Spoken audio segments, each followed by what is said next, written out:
Harvard business professor and economist asked more than 5,000 Americans how they thought wealth was distributed in the United States. This is what they said they thought it was.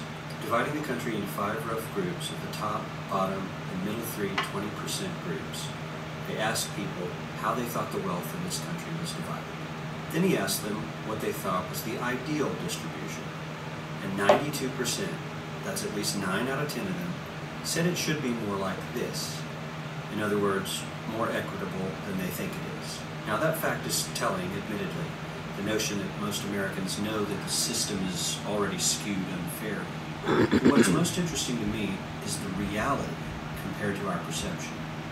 The ideal is as far removed from our perception of reality as the actual distribution is from what we think exists in this country. So ignore the ideal for a moment. Here's what we think it is again. And here is the actual distribution, shockingly skewed.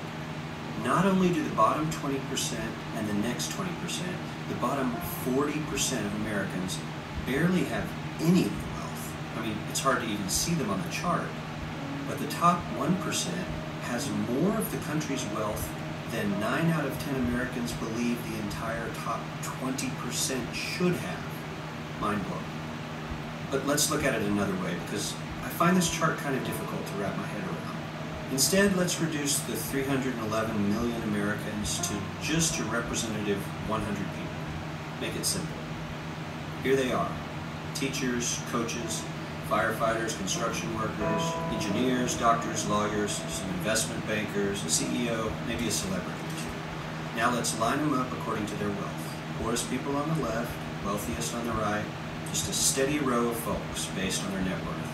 We'll color code them like we did before based on which 20% quintile they fall into. Now let's reduce the total wealth of the United States, which was roughly $54 trillion in 2009, to this symbolic pile of cash.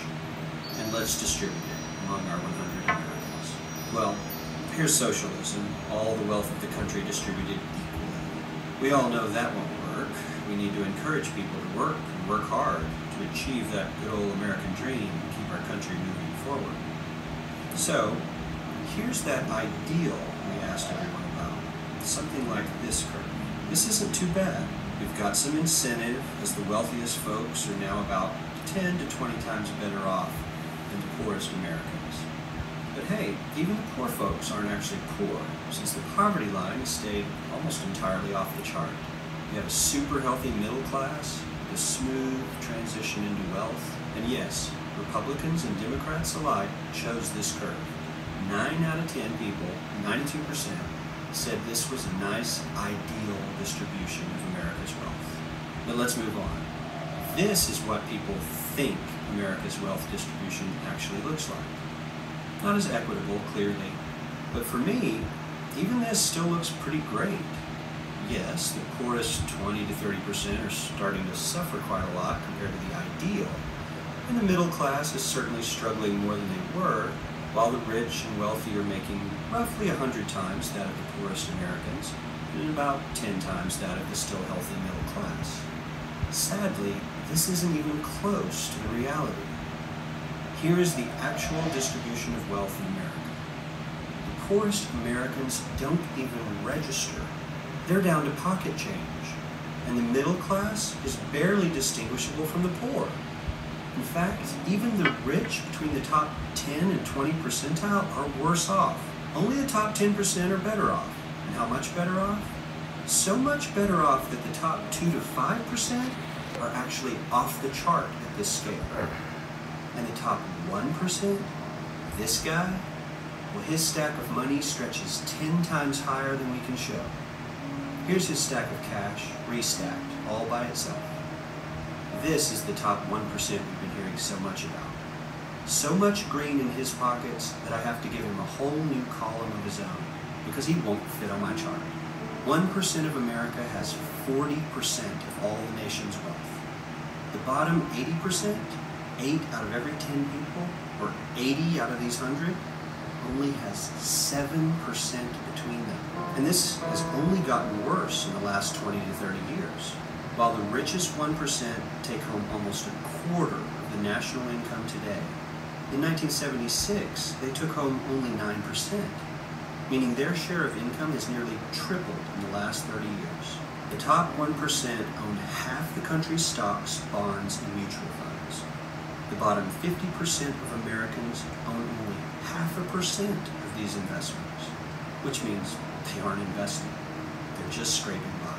I'm sure many of these wealthy people have worked very hard for their money, but do you really believe that the CEO is working 380 times harder than his average employee? Not his lowest paid employee, not the janitor, but the average earner in his company.